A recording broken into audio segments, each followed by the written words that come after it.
নীলফামারীতে ১,০০০ শয্যার হাসপাতাল নির্মাণ প্রকল্প এলাকা পরিদর্শন করছেন চীনা প্রতিনিধি দল।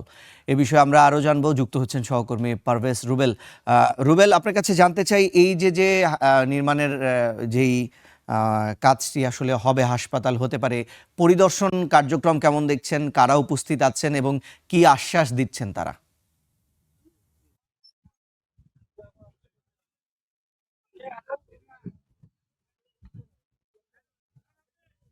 রিশান, ধন্যবাদ আপনাকে। আসলে বাংলাদেশ চীন মৈত্রী যে হাসপাতাল, সেই হাসপাতালের ২৫ একরের যে জায়গা, সেই জায়গায় কিন্তু প্রাথমিক সমীক্ষার জন্য ইতিমধ্যে এখানে আহ, চীন থেকে যে ৬ সদস্যের প্রতিনিধি দল, সেই দলটি এখানে বর্তমানে নীলফামারীর দারোয়ানির যে টেক্সটাইল এলাকা আছে, নির্ধারিত স্থান, সেই স্থানটি পরিদর্শন করছেন। চীনের এই পরিদর্শন দলটি এখন বর্তমানে এই এলাকাটি কিন্তু ঘুরে দেখছেন। আমি একটু জানিয়ে রাখি যে এর আগে আসলে গত ১০ এপ্রিল এই এলাকা, এই স্থানটি পরিদর্শন করেন প্রধানমন্ত্রীর কার্যালয় হতে গঠন করে দেওয়া বিশেষ কমিটি। তাদেরকে হাসপাতালের জন্য নির্ধারিত ভবন সহ বিভিন্ন স্থাপনা নকশা আসলে সম্পর্কে ধারণা প্রদান করেন স্বাস্থ্য প্রকৌশল বিভাগ। আজকেও ঠিক একই ভাবে চীন থেকে যে প্রতিনিধি দল এসেছেন ডংলির নেতৃত্বে, সেই প্রতিনিধি দলকে আহ, এই এই যে হাসপাতালের ভবন সহ বিভিন্ন নকশার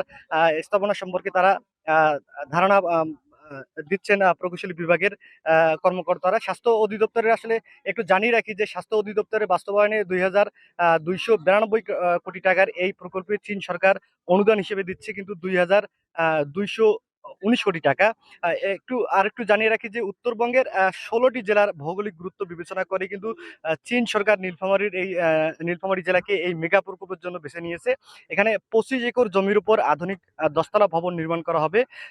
পাশাপাশি চিকিৎসক, নার্স, স্বাস্থ্যকর্মীদের জন্য ডরমেটরি এবং আবাসিক ভবন, ডিরেক্টরস বাংলা, প্রয়োজনীয় সহায়ক অবকাঠামো এবং আধুনিক চিকিৎসা যন্ত্রপাতি এখানে স্থাপন করা হবে।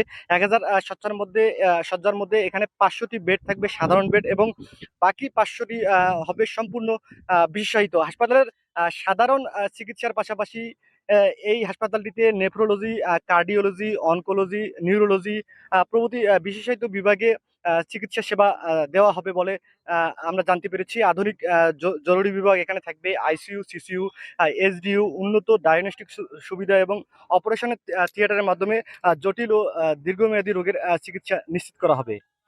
আমরা ইতিমধ্যে কিন্তু এই প্রকল্পের বাজেট, নকশা এবং কারিগরি যে উপযোগিতা, সেটি কিন্তু যাচাইয়ের কাজ শেষ হয়েছে। আজকে যে ৬ সদস্যের প্রতিনিধি দল এসেছেন চীন থেকে, তারা প্রাথমিক এই জায়গাটিতে প্রাথমিক সমীক্ষা করবেন এবং এরপরে তাদের আরেকটি উচ্চ পর্যায়ের প্রতিনিধি দল আসবেন এবং এরপরে কিন্তু দ্রুত আহ, হাসপাতালের যে অবকাঠামো নির্মাণ, সেই নির্মাণ কাজ কিন্তু আমরা দ্রুতই দেখতে পাবো। স্থানীয় মানুষজনও কিন্তু এই প্রকল্পটি নিয়ে অত্যন্ত উচ্ছ্বসিত। তাদের দীর্ঘদিনের দাবি ছিল যে এই এলাকায় উন্নত মানের বিশেষায়িত হাসপাতাল, যা বাস্তবায়নের পথে এখন প্রতিনিধি দলটি এখন এই এলাকা পরিদর্শনের পর সংশ্লিষ্ট কর্মকর্তাদের সাথে বৈঠক করবেন আহ, এবং এই এলাকাটি পরিদর্শন শেষে তারা যে প্রাথমিক সমীক্ষা, আহ, সেই রিপোর্ট নিয়ে তারা চায়না চলে যাবে এবং চায়না থেকে পরবর্তীতে আরেকটি উচ্চ পর্যায়ের দল এখানে আসবেন এবং আমরা যেটি জানতে পেরেছি যে খুব দ্রুতই হাসপাতালটির অবকাঠামো নির্মাণের যে কাজ, সেটি কিন্তু খুব দ্রুতই শুরু হবে। রুবেল, আপনাকে নীলফামারী থেকে ধন্যবাদ। আমরা জানছিলাম নীলফামারী থেকে আমাদের সহকর্মী রুবেল যুক্ত হয়ে জানাচ্ছিলেন যে সেখানে যে চীন বাংলাদেশ মৈত্রী একটা ১,০০০ শয্যার হাসপাতাল নির্মাণ হবে, সেটির বিষয়ে কিন্তু আজ পর্যবেক্ষণে চীনের ৬ সদস্যের প্রতিনিধি দল সেখানে গিয়েছেন।